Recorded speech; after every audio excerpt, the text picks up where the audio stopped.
Bueno, muy buenas tardes a todos. Bienvenidos a esta clase del 17 de septiembre. Hoy recibimos a Silvana Yuri. Silvana es una egresada de la Universidad de la República, específicamente de la Escuela de Bellas Artes o de la Facultad de Bellas Artes, y ha finalizado recientemente sus estudios doctorales y actualmente se encuentra haciendo un postdoctorado en el Stockholm Resilience Center en la Universidad de Estocolmo. Eh, Silvana se ha especializado y tiene recientes publicaciones muy interesantes en el área justamente de transdisciplina, de coproducción, y también ha abordado temas de anticipación y análisis futuro. Así que hoy muchas gracias, Silvana, por aceptar esta invitación y este desafío. Y bueno, arrancamos despacito la clase de hoy.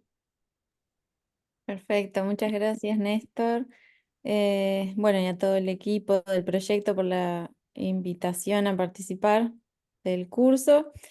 Y bueno, a ver un poquito qué es lo que se puede aportar, quizás a veces desde una mirada un poco diferente, en el sentido de que vengo de una disciplina poco habitual a veces en estos espacios.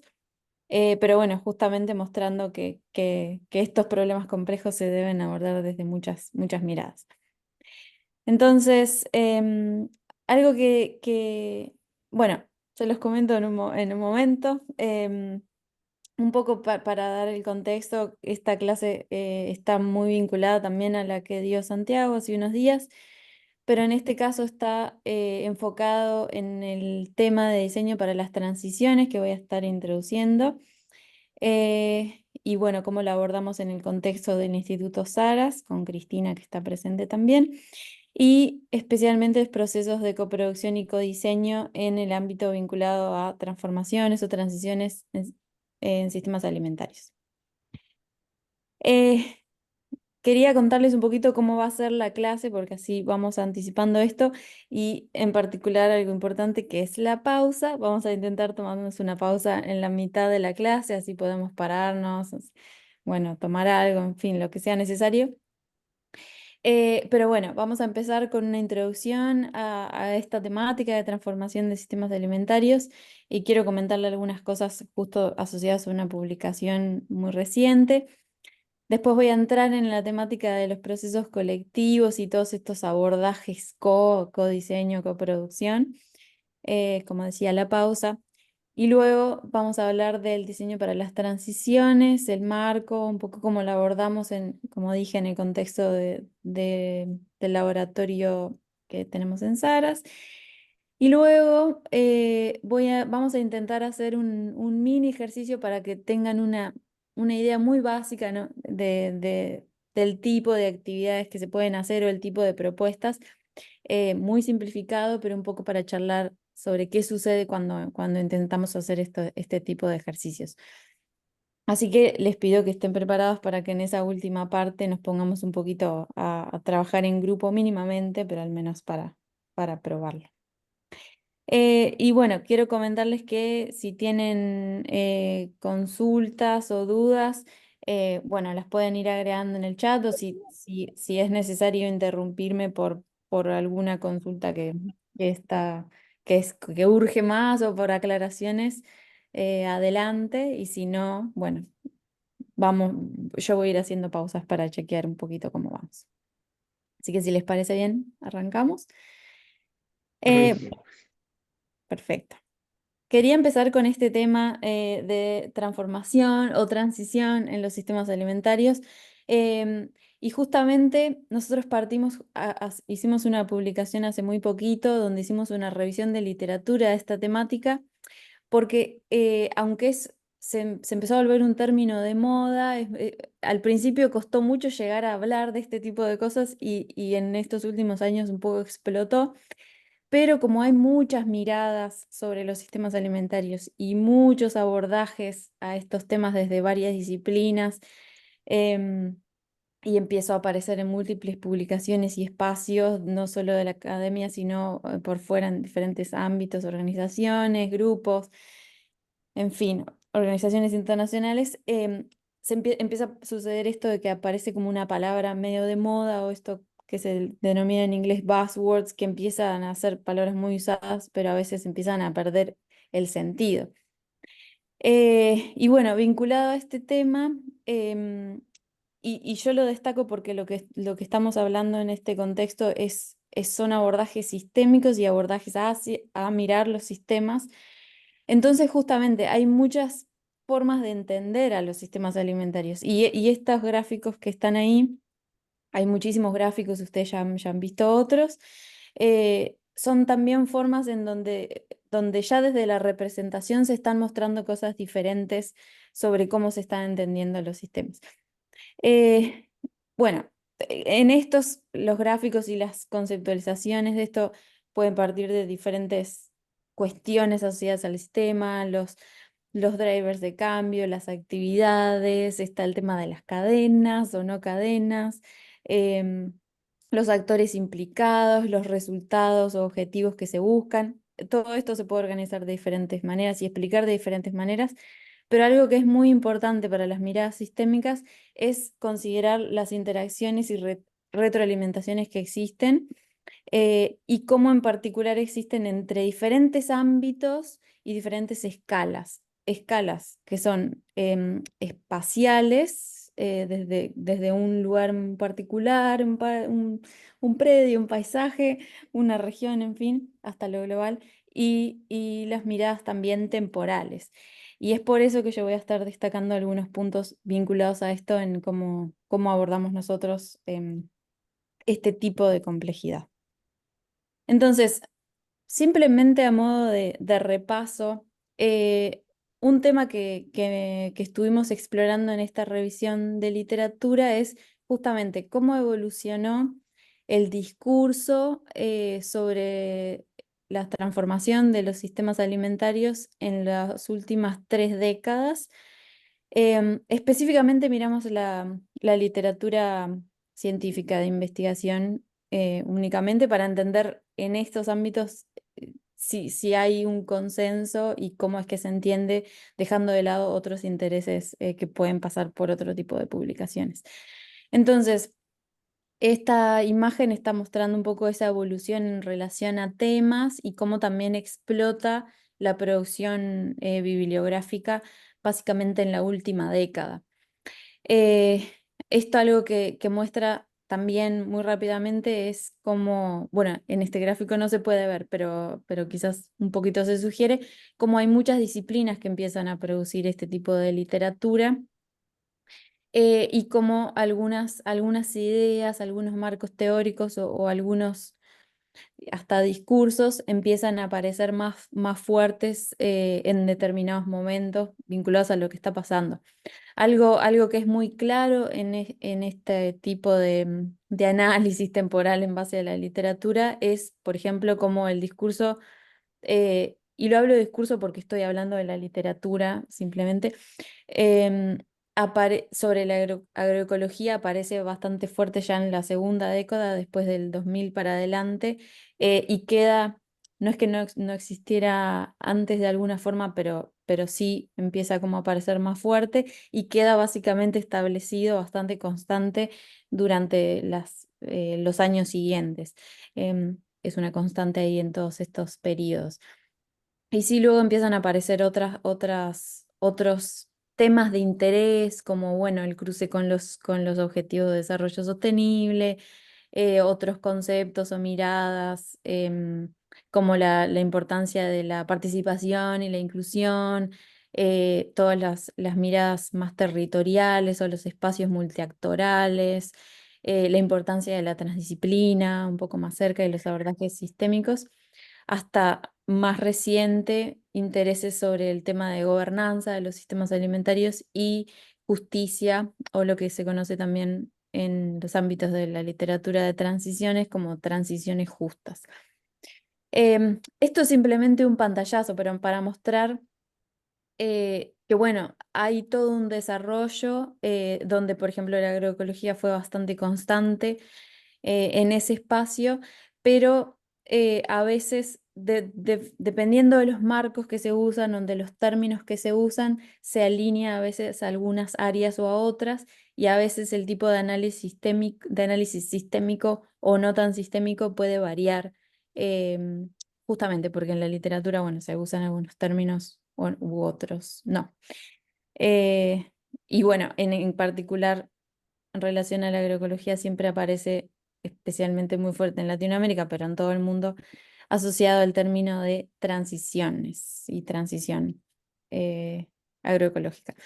Y esto lo marco porque, en definitiva, una de las cosas que nosotros hacemos también es mirar qué sucede en dos espacios, en dos comunidades de investigación y desarrollo de teoría, que es vinculada a las transiciones sociotécnicas y, por otro lado, las transformaciones social-ecológicas. Y ahí en esta imagen están los dos marcos que, bueno, son muy comparables porque tienen muchas similitudes. Es más, al menos el de transiciones, que está sobre la izquierda, que es la perspectiva multinivel, que sé que ya lo han visto.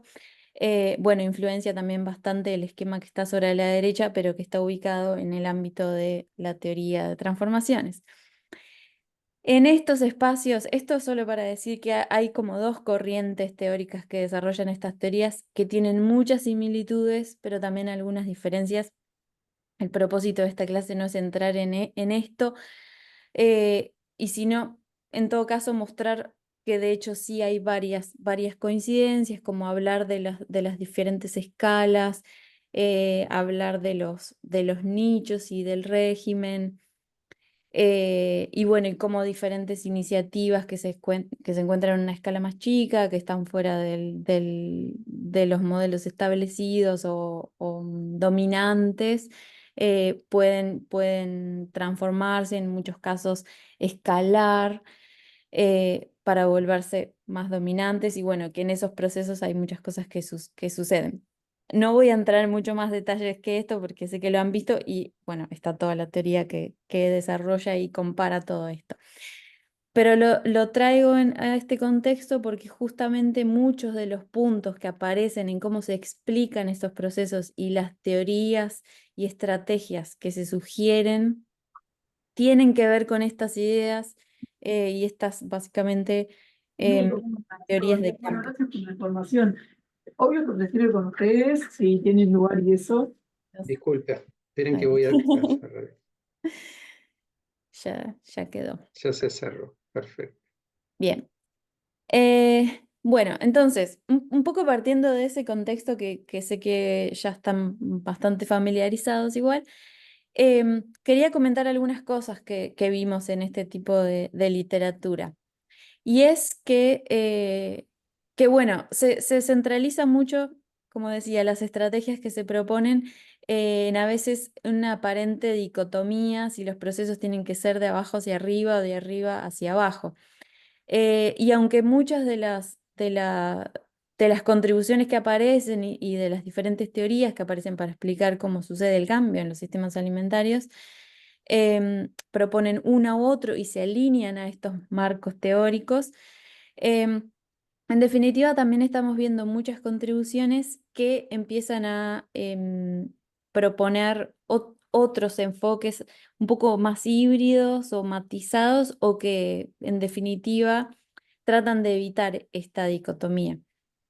Eso es uno de los puntos centrales, y ahora voy a volver un poquito más a este punto, pero esta imagen lo que está haciendo es también mostrar un aspecto vinculado a estos marcos que en algunas formas y algunas formas de visualizarlo se ve mejor que en otras, que es justamente todo este tema de las retroalimentaciones que suceden a través del tiempo y también del espacio, y la idea de teleacoplamiento, o cómo diferentes elementos se están influenciando, elementos que están distantes se influencian unos con el otro. Y estimo que en la clase de Matilda, esto apareció quizás un poco, aunque quizás no sé si con este término lo charlaron.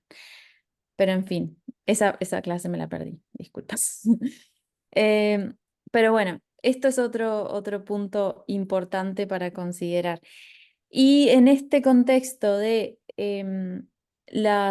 salir un poco de esta dicotomía, es justamente entendiendo que muchos de los cambios, las transformaciones o las transiciones en los sistemas alimentarios tienen también muchas barreras en donde las acciones y los caminos de salida no tienen que ver con la escala en sí. Muchas veces se tienen que dar o se desbloquean estos procesos en la articulación de estas escalas. Por ejemplo, si hablamos en la vinculación entre los nichos de innovación y el régimen establecido, mucho del cambio se desbloquea en la interacción de ambas, porque los nichos necesitan el apoyo del régimen para poder escalar o para poder realmente ir transformando el, el sistema en otro sistema.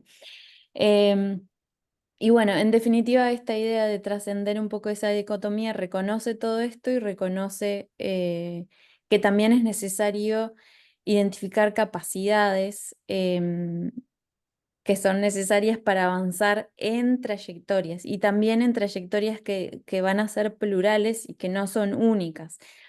Esto también tiene que ver mucho con que las trayectorias van a tener que ver con cada contexto y no pueden ser globales.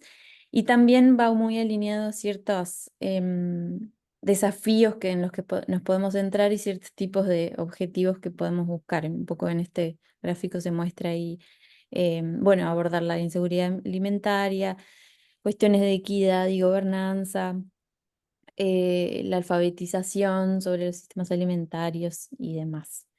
Esto simplemente para mostrar que este es justamente un análisis que propone esta mirada y estos enfoques más híbridos y no tanto quedarnos en el problema de las escalas. Y bueno, entonces en esto quería comentar algunos de estos aprendizajes en base a lo que vemos en la literatura en estos últimos años. Y es que justamente los enfoques sistémicos consideran múltiples impulsores o drivers de cambio y por tanto nos lleva a tener que salir de intentar poner la responsabilidad en algunos sectores o en algunos actores en particular. Por ejemplo, eh, cuando se le pone el peso a los consumidores y donde las estrategias se proponen por el lado de la alfabetización alimentaria o de, bueno, en definitiva, cambiar solo el consumo. Sucede lo mismo si nos vamos al otro extremo de poner el foco en que el cambio tiene que estar del lado de la producción con los actores implicados como los productores. Esto simplemente para decir que más allá de muchos aspectos que es necesario cambiar, en un enfoque sistémico trata de evitar y poner esa responsabilidad en un solo tipo de actor. Esto está vinculado a que no existen soluciones singulares, no hay solo una acción y una estrategia que va a ser efectiva, sino que van a tener que haber muchas, y muchas veces ubicadas en diferentes escalas, en diferentes dimensiones. Y esto es importante porque en un sistema nosotros no podemos controlar los cambios y no van a ser lineales y tampoco son universales, lo que también nos remite un poco a que a veces lo que estamos haciendo es actuando sobre el sistema, un poco experimentando y viendo lo que sucede y volviendo a actuar. Entonces, bueno, en este sentido, la idea de encontrar soluciones únicas se vuelve inviable. Veo que hay algunos comentarios en el chat, no sé si es importante que vea si hay alguna pregunta. No, Silvana, colgué el trabajo que estás haciendo referencia, que es el de Ecology and Society, ¿no? Ah, sí, perfecto. Perdón que ahí no Ah, estaba solo el nombre. Gracias. sí, sí, bueno. Bueno, el otro punto importante que empieza a aparecer bastante fuerte en la literatura es que bueno, un interés más fuerte sobre la gobernanza de los sistemas alimentarios y de que el cambio puede estar impulsado por un cambio en la gobernanza. Y la gobernanza en un sentido muy amplio, en donde muchos actores implicados son los que van a estar tomando las decisiones. Esto no tiene que ver solo con actores políticos, sino que de alguna forma muchas personas desde sus roles son parte de esos procesos de gobernanza y que es ahí en donde se está generando el cambio y a veces el cambio de modelo en el cual se aborda la gobernanza es lo que puede generar estos cambios. Y esto está muy unido al otro punto, que es entender que cualquier proceso de transición o transformación es un proceso político, van a haber disputas de intereses y de preferencias, y en definitiva las barreras que no permiten los cambios no pasan en la mayoría de los casos por una falta de conocimiento, más allá de que eso puede ser uno de los problemas, sino que las barreras están vinculadas al poder y la política.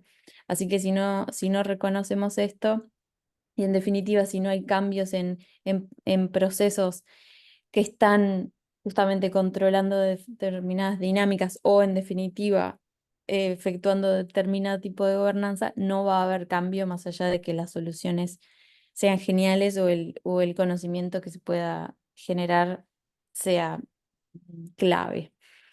Y bueno, esto nos lleva al último punto, que es para poder actuar de esta forma es clave involucrar a a las partes interesadas o los stakeholders, a todos, porque por un lado tenemos que mirar a los que tienen mucho poder y que son los que están poniendo las barreras, y por otros lados a los que no están empoderados o no tienen voces lo suficientemente fuertes.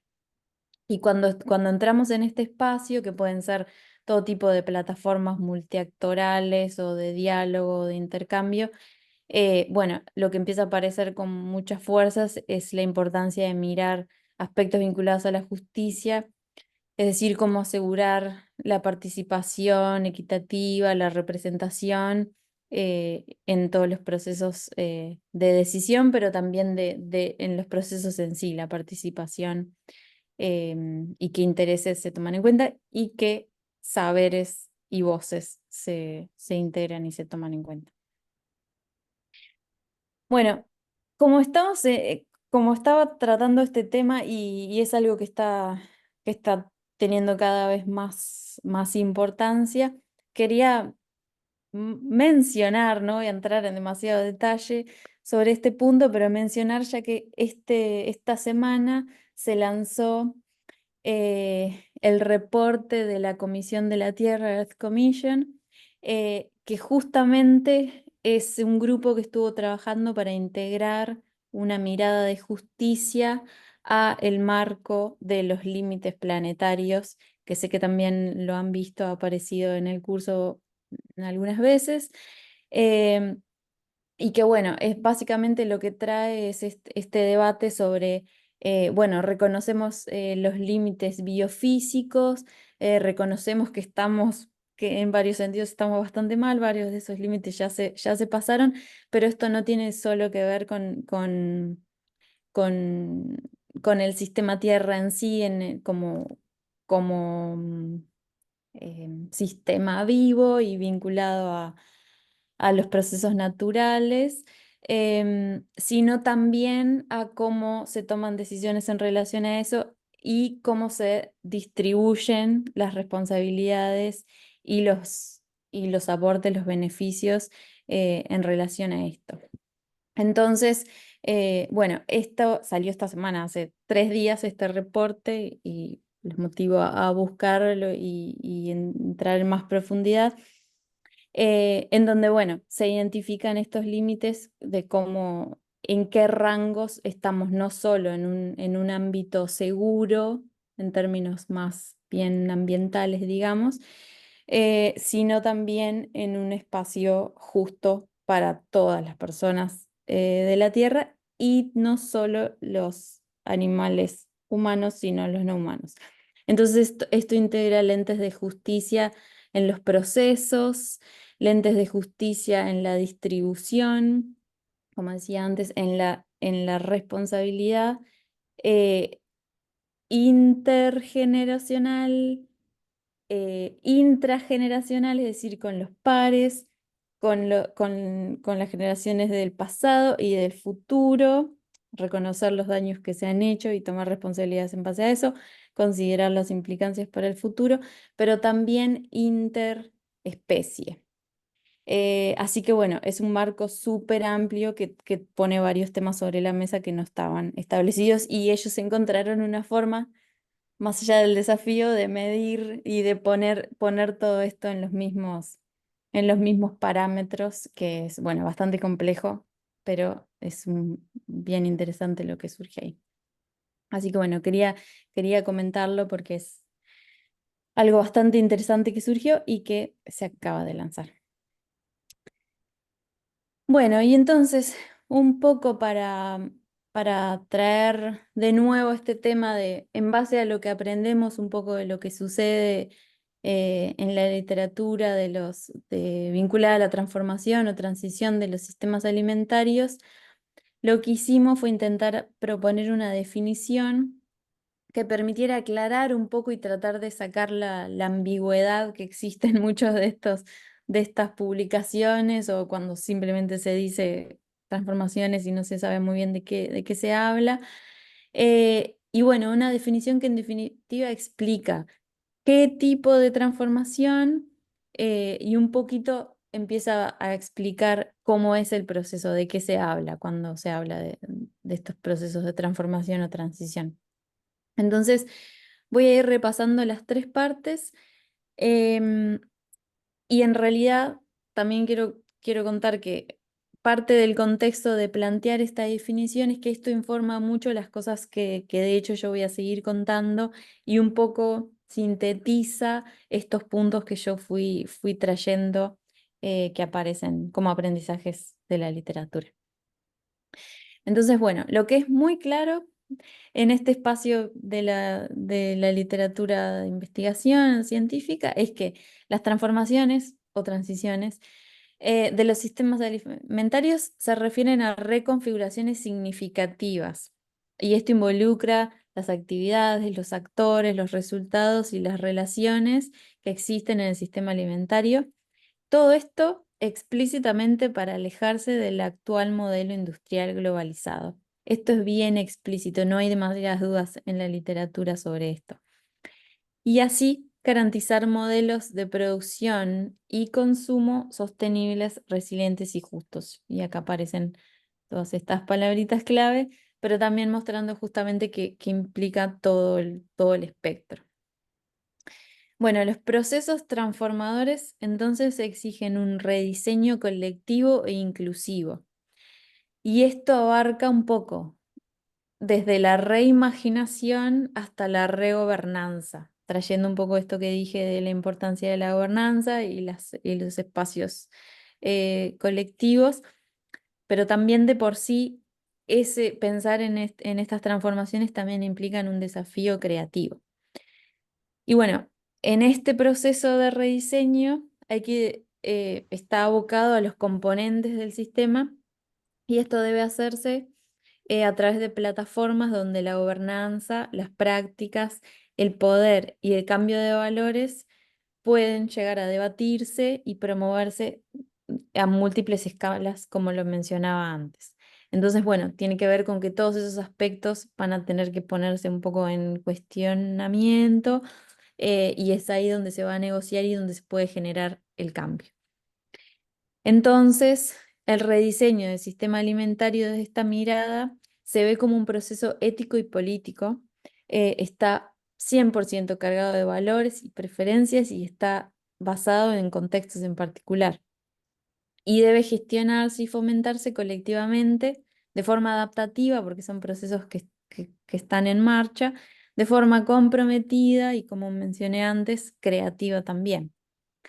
Esto significa que las estrategias que se puedan plantear y las herramientas deben responder y resonar con necesidades y características de los contextos, pero al mismo tiempo deben estar preparadas para el futuro y ser proactivas, que esto significa que tienen que tener una mirada, un abordaje anticipatorio. Es una definición bastante compleja, no es algo que esperamos que alguien pueda recordar, sino que trata de identificar un poco todos los puntos claves que surgen de la literatura como los aprendizajes bueno, de qué se habla y cómo son esos procesos.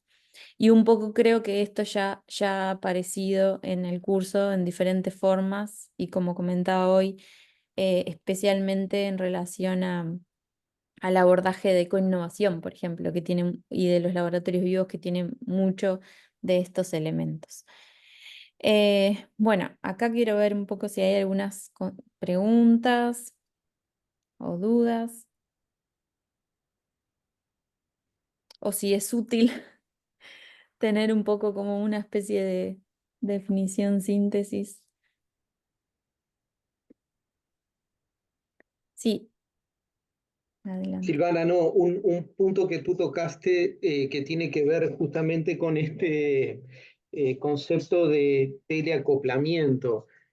No lo vimos con ese término, sino que con una propiedad que tienen muchas veces los sistemas socioecológicos, que es justamente tener efectos diferidos en el tiempo y en el espacio, ¿no?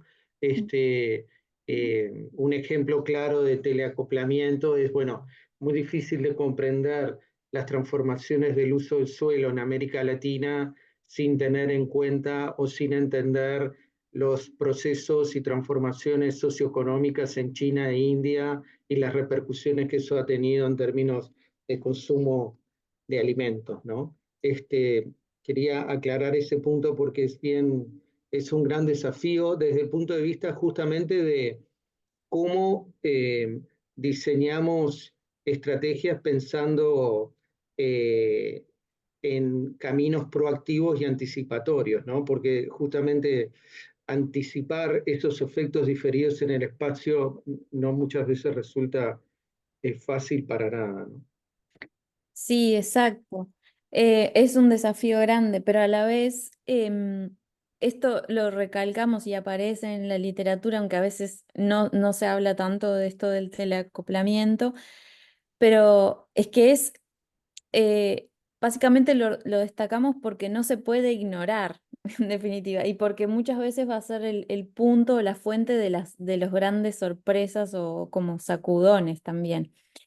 Pero en otro sentido, porque también pueden ser procesos que a veces van lentos eh, y no se perciben, por ejemplo, en los cambios que tienen que ver más con aspectos culturales, que a veces lleva muchos años que algunos cambios o que algunas tendencias se establezcan y que después están generando como una fuerza que lleva las cosas hacia un lugar u otro. Bueno, en este caso, por ejemplo, la transición nutricional, cambiando las dietas en Asia hacia alto consumo de carnes que originalmente no tenía y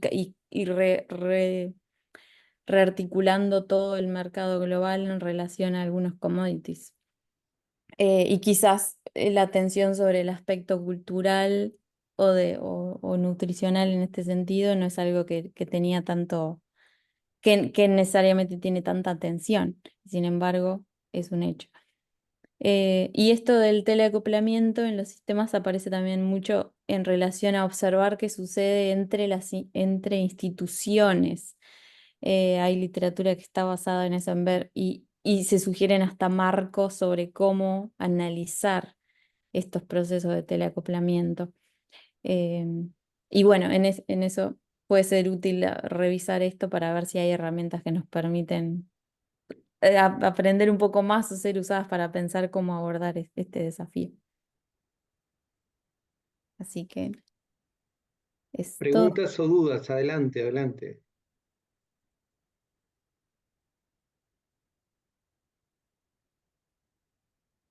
Pregunta no procesando. Muy bien. Sí. Vos sabés que les estoy compartiendo, Silvana, un artículo que lo hemos, acá por el chat, un artículo que ya lo hemos visto en el curso, pero que está bueno traerlo sobre la mesa, que es este de Olivier et al., que es justamente un análisis muy en profundidad de cómo combinar estos marcos de transiciones sociotécnicas y ciclos adaptativos y panarquía, específicamente vinculado con temas de agroecología y demás. Así que se los recuerdo y se los dejo bien a mano para que lo tengan. Sí, perfecto. Bueno, sigo entonces y en unos minutitos hacemos una pausa de nuevo.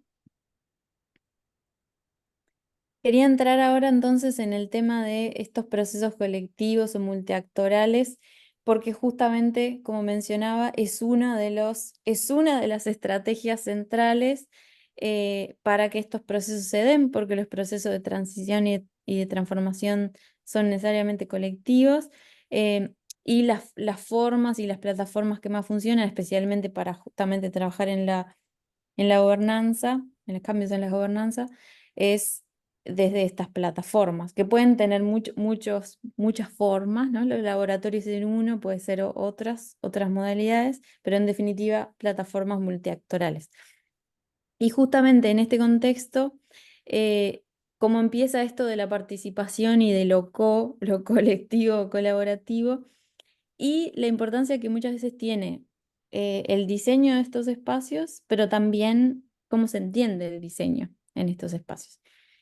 Y acá quiero traer un punto, que esto sí no estoy segura si ya lo hablaron, que es el tema de las transiciones en proceso. Y no sé, Néstor, si ya lo estuvieron charlando. Mira, no lo analizamos en detalle, en particular esta publicación del 2003, pero es bien interesante que lo hayas traído. Sí. Sí, bueno, porque justamente Santiago es uno de los autores que justamente plantea este tema en el contexto de una mirada más agronómica. Así que pensé que les puede ser interesante. Pero el foco de hablar de transiciones en proceso, en realidad nos aclara un poco el panorama por ejemplo, cuando hablamos transiciones, ¿de qué hablamos? Hay muchos abordajes teóricos y muchas definiciones. Pero el foco en el proceso tiene que ver con el foco en cómo se dan los procesos en sí y en pensar que esos procesos son a muy largo plazo y que requieren un trabajo y revisión y monitoreo constante. Entonces, bueno, las transiciones en proceso, mi forma de un poco de pensarlos es que son estos procesos colectivos y que son intencionales, aunque el sistema no se puede planificar, los procesos y las direcciones en las que se quiere ir, sí se puede planificar para eso. Entonces, más allá de la incertidumbre, los procesos en sí pueden ser diseñados, influenciados por un conjunto de actores y los intereses que tienen esos actores, pero que esto incluye también a los investigadores. Y esto es importantísimo porque en este tipo de procesos, muchas veces algunos procesos son iniciados o un poco como impulsados desde la academia. En el caso de los laboratorios vivos, muchas veces es el caso, no necesariamente, pero también en muchos procesos transdisciplinares. A veces los investigadores, por el rol que tenemos o por las oportunidades que tenemos, podemos identificar ciertas oportunidades o identificar un problema o un nudo o una serie de actores que no están conectados y que sería bueno conectar y se pueden iniciar los procesos. Y como partícipes de esos procesos, obviamente estamos implicados no solo en el diseño desde el inicio, sino en términos de los intereses. Y esto implica mucha reflexividad sobre cuál es nuestro rol y qué es lo que está sucediendo en ese proceso y qué es lo que sucede después si nuestro rol cambia, ¿no? Cómo salir de esos procesos. Y esto es un gran desafío porque estos procesos de transición son procesos de muy largo plazo en general. Así que trascienden las lógicas de proyecto que existen un poco en la academia. Esto sé que ya lo estuvieron hablando. Pero bueno, estas transiciones en proceso justamente ponen el foco en el proceso, no tanto porque porque podamos determinar un poco hacia dónde va, porque esto va a estar cambiando todo el tiempo, sino porque justamente se inician nuevos desarrollos que cuestionan algunos de los supuestos básicos del régimen existente y que pueden generar una transición o no, pero también van a poder probablemente generar diferentes tipos de cambios en diferentes ámbitos y bueno, es importante entender qué es lo que está sucediendo ahí. Esto simplemente lo quería marcar un poco para sugerirles la mirada de que revisen este artículo que justamente lo trae al ámbito de la agronomía y que Santiago es uno de los autores, que lo explica muy bien y bueno, cuáles son los aportes. Pero también porque, como decía, el proceso es lo que se puede diseñar y aspectos para facilitar ese proceso es lo que efectivamente se puede diseñar. Entonces, en ese ámbito quería hablar de esto de que algunos autores llaman el paradigma co, porque empiezan a aparecer todos estos términos, codiseño, co-creación y coproducción, y un poco lo traigo acá como un pantallazo en este sentido, simplemente para marcar que de hecho como esto cruza muchos cuerpos de literatura de muchas disciplinas, hay muchas formas de definirlo y según la disciplina a veces hay algunas diferencias y a veces detenernos mucho en las diferencias en realidad no resuelve nada porque a veces hay muchas similitudes, pero a veces algunos aspectos sí son útiles en algunas de esas diferencias a veces disciplinares. O en alguna síntesis, pero en definitiva, la importancia del como colectivo, colaborativo, en definitiva habla de procesos donde existe la participación, aplica a estos procesos porque son intencionadamente colectivos, como un poco lo comentaba antes. Y de hecho lo que sucede en todos estos lentes es que se generan colectivamente muchas cosas. Eh, entonces se puede estar generando o diseñando o produciendo procesos o proyectos, también puede ser soluciones o mapas de acción o mapas de ruta, conocimiento o formas de actuar, saber hacer, resultados o impactos, innovaciones o generando valor, o en el hacer, poner en ejercicio, en marcha la creatividad colectiva. Esta lista en realidad lo que hace es hacer una síntesis de todos los significados que se atribuyen a estos términos y bueno, a veces es una cuestión de preferencias o alineaciones con diferentes miradas o con las disciplinas que un poco lo producen. Yo lo que quiero mostrar es algunas diferencias y a veces similitudes entre dos de estos conceptos que usamos bastante y que son bien útiles y importantes para este tipo de desafíos de las transiciones. El primero es codiseño. Yo parto también un poco desde el lugar de que mi disciplina de base de hecho es el diseño. Y bueno, en ese contexto hablamos de el codiseño como útil para abordar problemas de forma colaborativa y creativa y generar en ese proceso productos o resultados que pueden ser tangibles o intangibles. Algo importante de esto, especialmente desde una mirada de diseño participativo, cuando se está codiseñando, se trata típicamente de generar soluciones con las personas y no para ellas. Esta es una mirada muy anclada en el diseño que típicamente tiende a proponer o generar productos o servicios. Pero bueno, esto ya se ha llevado a otros ámbitos y con sentidos similares y aunque algunas diferencias según qué es lo que se está generando cuando no es un producto o un servicio. Por ejemplo, en el ámbito de las políticas públicas. Pero bueno, otra forma de pensar también el codiseño es que son ejercicios de creatividad colectiva que incluye a diseñadores muchas veces y también personas que no han sido entrenadas con estas capacidades del diseño como una actividad profesional. Y esto es importante porque justamente a veces el aporte de los diseñadores puede tener un impacto grande en algunos de los procesos, a veces por ayudar a facilitar esos procesos, a veces para generar herramientas o ayudar a la comunicación.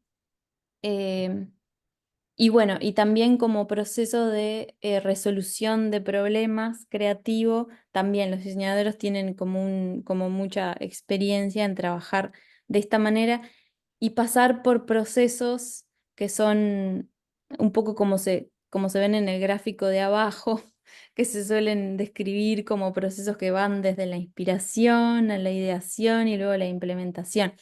Estos procesos en sí no son lineales, pero esta es una forma de un poco conceptualizarlo, en donde aparecen en estas curvas lo que se está mirando es cómo hay eh, cierta expansión de ideas, el salir a explorar o el conocer o observar, recuperar ideas, miradas, perspectivas y converger en cierta síntesis. A partir de ahí, identificar algunos caminos, volver a expandir a través de la ideación y volver a converger a través de la propuesta de un prototipo o alguna idea a explorar. Y luego de nuevo volver a converger mientras se está testeando y ver si eso funciona, identificar qué funciona y qué no, y volver a converger para terminar en algún producto. Este es simplemente el esquema visual y la base de cuál es el proceso de resolución de problemas de esta mirada de creatividad que se usa para procesos de innovación de todo tipo y que, como dije, esto es simplemente una forma de conceptualizarlo simplificada porque el proceso no es así, es bastante más caótico, pero eso es un poco lo que sucede ahí. Bueno, en este proceso justamente se integran saberes y cuando se integra a las personas a todos los implicados en un esquema más horizontal, hay mucha más posibilidad de descubrir e implementar innovaciones del tipo que sean, donde justamente hay más compromiso, hay más probabilidad de que de hecho se usen, de que resuenen y obviamente de que se acepten. Entonces, la imagen de arriba lo que muestra es un poco como el paradigma de codiseño, lo que hace es proponer esta estructura más horizontal, en donde todos aportan desde el hacer conjuntamente y quizás las estructuras más tradicionales es que hay una persona que lidera y que está a cargo, y que va a buscar la información que está en otro lugar y la trae y la sintetiza y genera los resultados. En fin, como otras dinámicas en definitiva de poder dentro de esa generación de conocimiento y de productos. Algo que yo marqué en el codiseño es que son procesos de resolución de problemas, se llama, y aunque a veces no estén intentando literalmente resolver un problema, sí se utiliza mucho la creatividad. Ese proceso que marcaba es el proceso por el que se pasa generando ideas y propuestas y productos, cosas que se hacen, donde implica la creatividad de todas las personas involucradas. Cuando nos pasamos al tema de coproducción, no significa que la creatividad no esté ahí, claramente está, pero no está en explícito en este aspecto.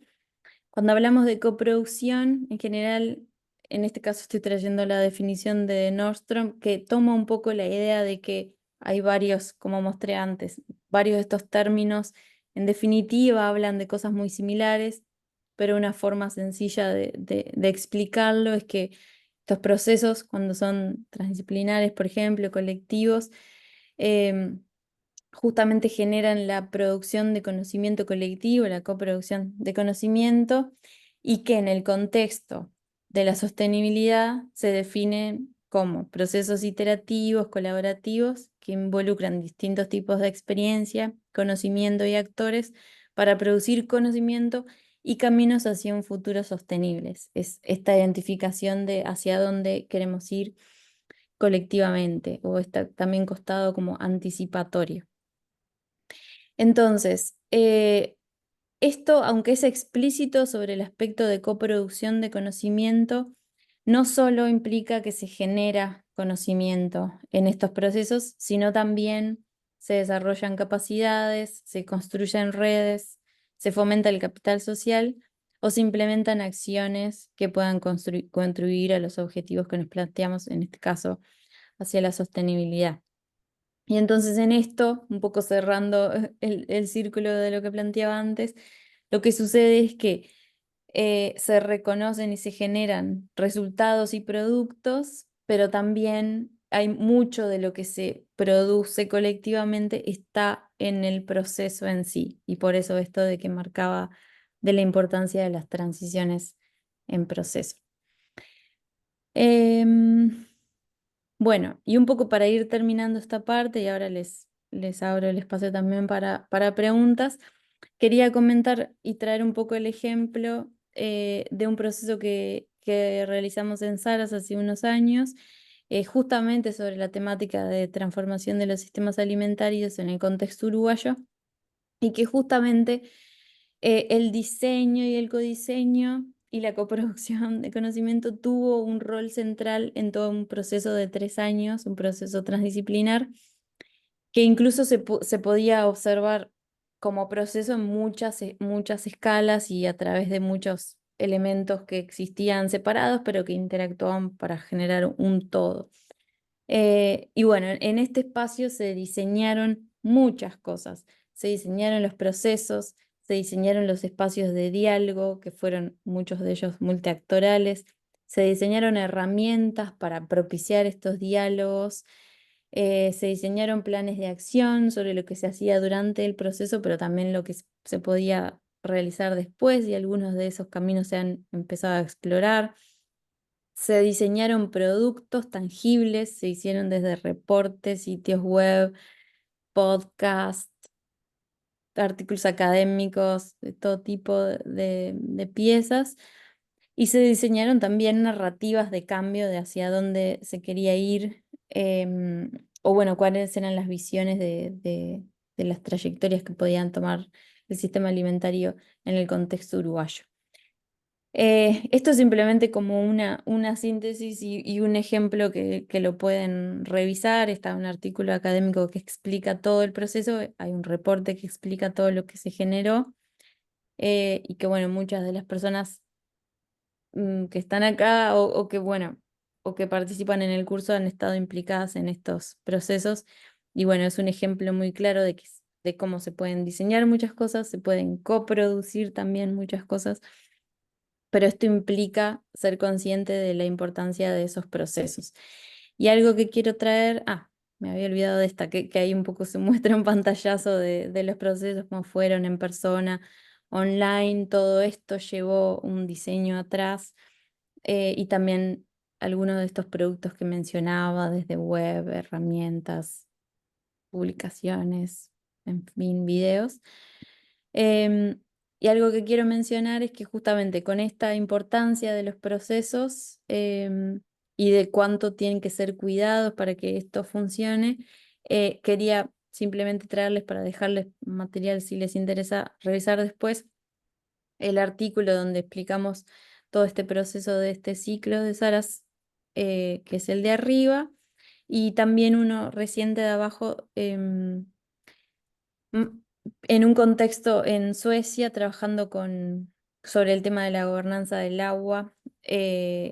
Una colega, de hecho, del Centro de Resiliencia de Estocolmo, publicó hace muy poquito este artículo donde también va en detalles a explicar cómo fue diseñado ese proceso y lo que eso implicó a los resultados que se obtienen, y estos son igual procesos en marcha. Es simplemente ejemplos de cómo el rol del diseño Y también el rol del diálogo en estos espacios es clave para generar esos cambios y para hacerlo de forma inclusiva y equitativa. Simplemente para dejárselos como material por si les interesa. Bueno, ahí concluye esta primera parte que es como un poco de contexto de estos dos aspectos del diseño y de, bueno, la coproducción y cómo esto tiene que ver con los procesos de transformación y transición en los sistemas alimentarios. Así que si tienen consultas o preguntas.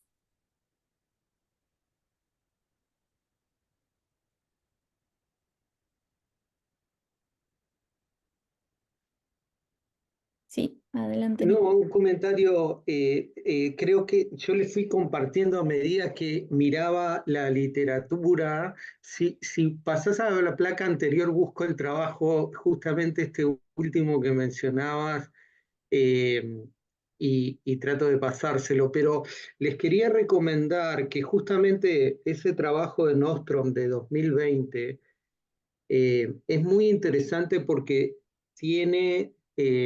hace una revisión de justamente también los diferentes términos y de alguna manera lo vincula con lo que es investigación más transdisciplinaria, ¿no? Entonces tienen ahí un estado del arte bastante actualizado bueno, cómo se vinculan todas estas alternativas con la investigación transdisciplinaria que puede ser de gran utilidad para ustedes, ¿no? Sí, también hay algunos principios, ¿no? que pueden ayudar también a orientar cómo pensar un abordaje desde ese lugar. Muy bien, muy bien. ¿Preguntas o dudas, muchachos?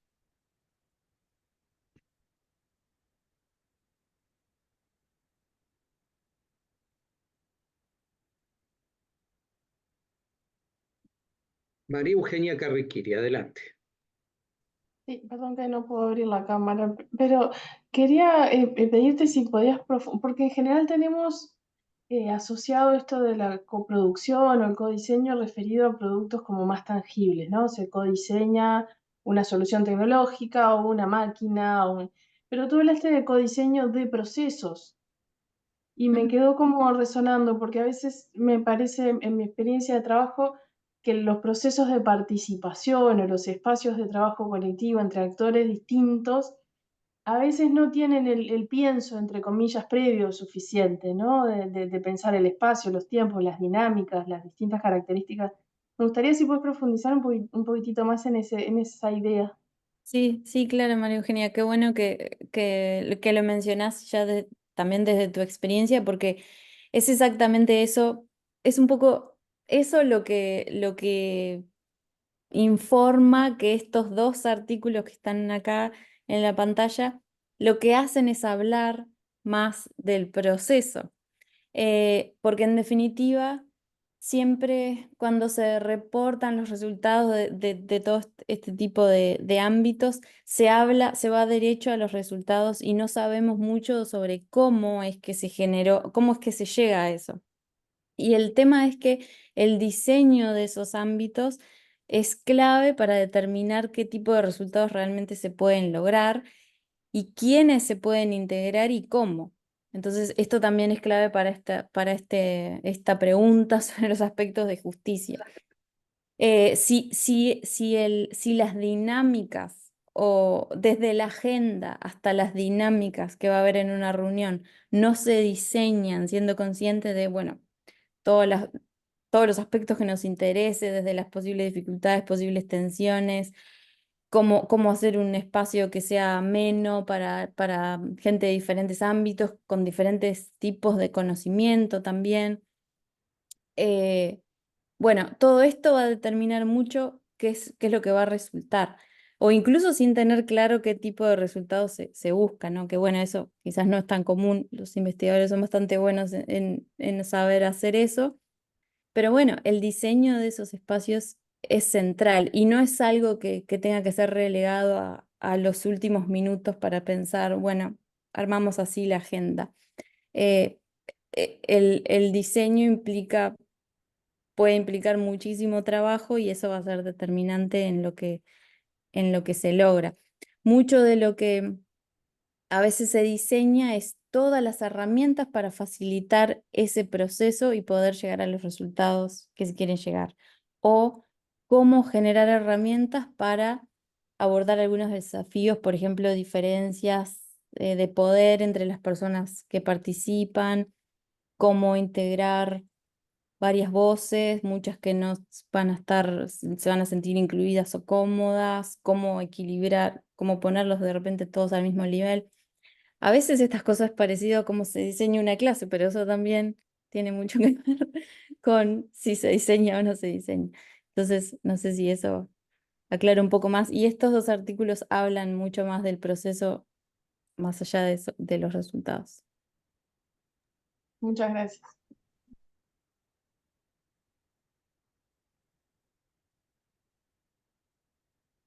¿Algún otro comentario o consulta? Ese punto que trae Silvana es central, ¿no? Porque justamente en todos estos procesos siempre son multiactorales, ¿no? Y en ese conjunto de actores hay no solo múltiples objetivos y motivaciones, sino que hay grandes asimetrías en cuanto a información y a poder. Por lo tanto, justamente el diseño adquiere un papel central. Si uno efectivamente quiere de alguna manera reducir o amortiguar esas tremendas diferencias en la dinámica de poder y asimetría, en gran parte está a través del diseño, ¿no? Entonces no es un tema menor el proceso, es más bien la clave, ¿no? De cómo uno puede alcanzar los objetivos, ¿no?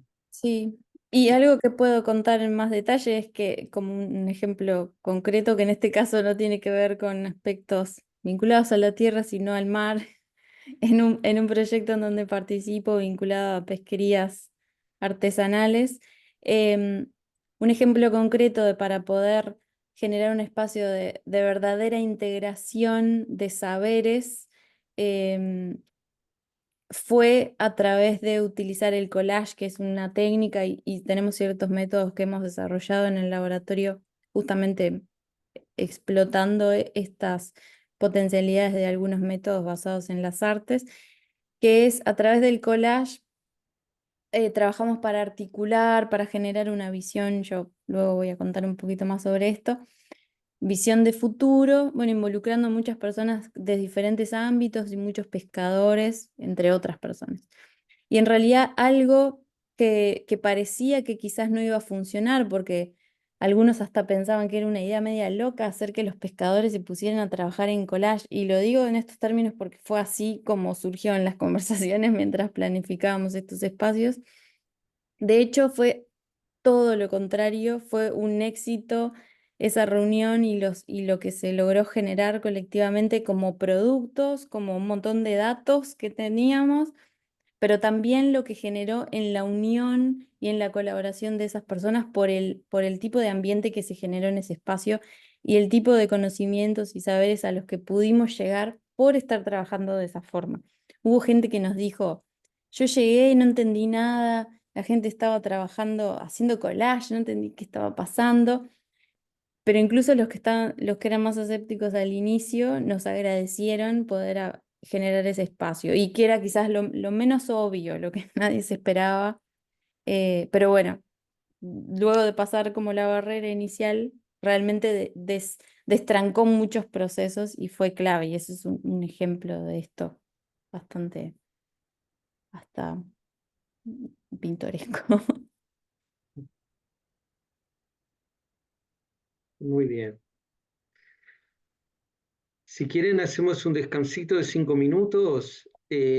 Son 18:05, ¿les parece? Nos vamos a juntar 18:10. No tenemos 5 minutos, sino 4. Pongo pausa en la grabación. Muy bien.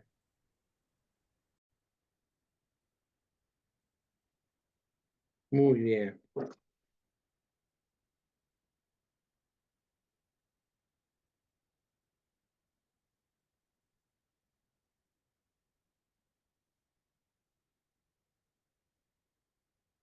Continuamos, Silvana, si te parece.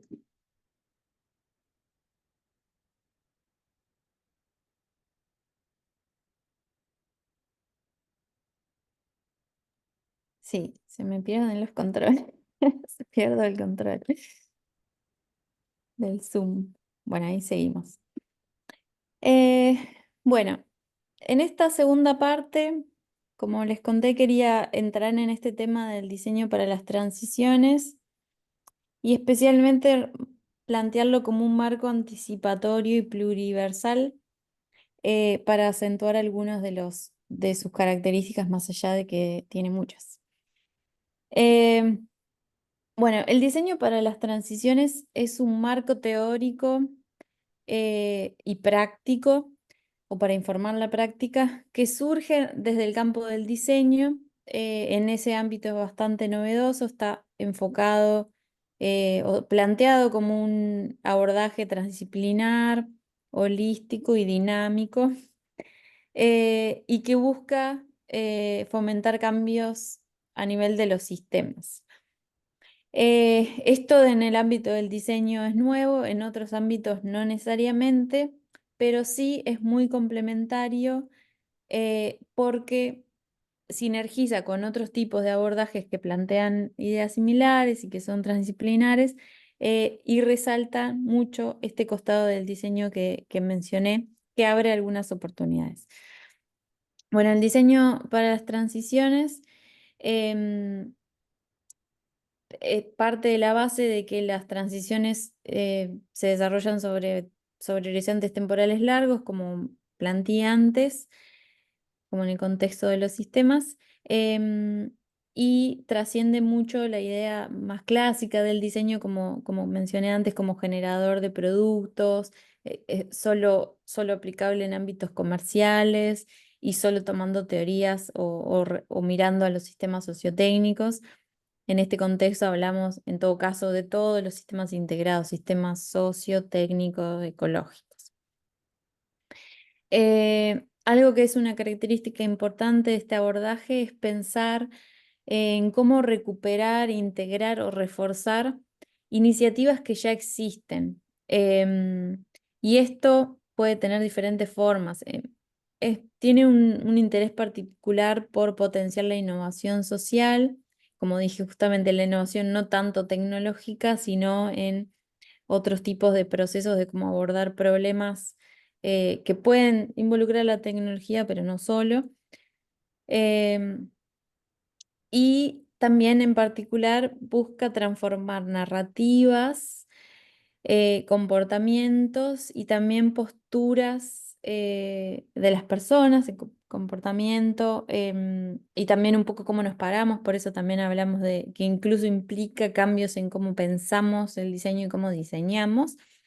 Y también, literalmente, transformar el mundo material, porque muchos de estos aspectos tienen un costado bien tangible y bueno, la preocupación sobre las transiciones tiene que ver con eso.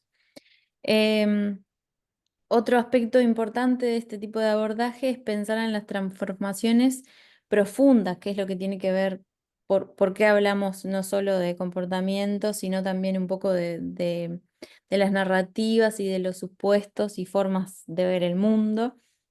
Pero también un poco cómo esto está implicado en las formas de ver y entender y la forma de hacer, y cómo en eso, como una mirada más ontológica, eso genera mundos. Entonces, bueno, esto es un poco como eh, desde dónde surge, cuáles son los supuestos principales de este tipo de marco, que se articula a través de 4 áreas que aparecen ahí en la literatura original, que, que un poco ahí la cito con Kossoff y Irwin, que fueron los que un poco motivaron y dieron forma a este marco en ese ámbito. Pero lo que quiero remarcar es cómo en realidad nosotros abordamos este enfoque y lo expandimos o lo que implementamos con otros tipos de miradas, o casi que buscamos las sinergias que existen con otras miradas para generar algunas complementaciones en algunos aspectos que son útiles, como esto que decía por ejemplo, traer toda la parte de los sistemas social-ecológicos y la mirada del pensamiento resiliente, o también un enfoque el diseño de políticas, por entender el importante rol de la gobernanza y también del rol de las políticas en sí en estos procesos de cambio, el poder. Y también traemos muchas miradas latinoamericanas, o bueno, intentamos justamente avanzar en contextualizar esto en un ámbito latinoamericano, reconociendo también que muchos de los desafíos a veces son diferentes y también existe mucho conocimiento y muchas miradas y hasta idiosincrasias que proponen algunos aspectos que nos desafían cuando tomamos marcos que vienen generados en el norte. Entonces, en esta imagen un poco se puede ver como un pantallazo simplemente del modelo que generamos en el Laboratorio para las Transiciones de Saras, que es ahí la forma corta en que lo nombramos es Saras T-Lab o T-Lab. Y bueno, que un poco recorre estas miradas teóricas o marcos teóricos, las capacidades y los principios que son centrales para el tipo de trabajo que hacemos y justamente para articular todo esto de forma colectiva, con el objetivo de eh, justamente potenciar la imaginación política y creativa de futuros alternativos, sostenibles y resilientes que tengan sentido para nuestra región.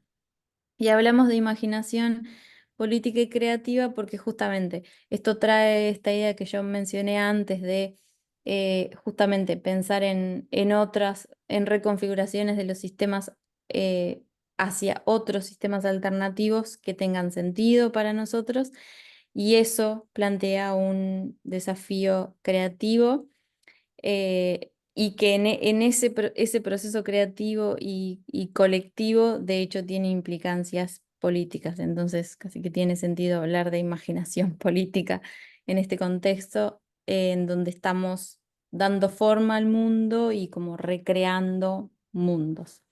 Y hablo de plurales porque justamente son estas alternativas, pero también porque tiene que ver con una mirada pluriversal o este concepto de pluriverso que está bastante articulado por muchos autores latinoamericanos como Arturo Escobar y Marisol de la Cadena o Mario Blaser, que justamente articula esta idea de los zapatistas de que un pluriverso es donde es un mundo en el que quepan muchos mundos.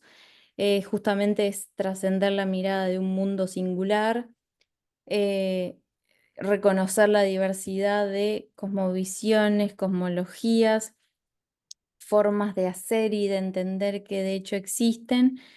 Y bueno, y justamente pensar que en esta diversidad hay muchas voces, hay muchas formas de no solo conocer, sino de sentir eh, el mundo, la vida, y esto justamente también descentra un poco una mirada antropocéntrica y incluye también a los animales no humanos y diferentes formas de pensar los vínculos entre los humanos y no humanos. Y algo importantísimo también en este tipo de abordaje es que este tipo de mirada donde justamente reconoce esa diversidad, también implica volver a integrar la parte afectiva o las emociones con el conocimiento y no tratar de excluirlo con una intención de que esto pueda llegar a ser neutral o sin estar cargado de valores. Y entonces aparece este concepto bien lindo de corazonamiento, que es un poco esta cuestión de volver a vincular la razón y el corazón.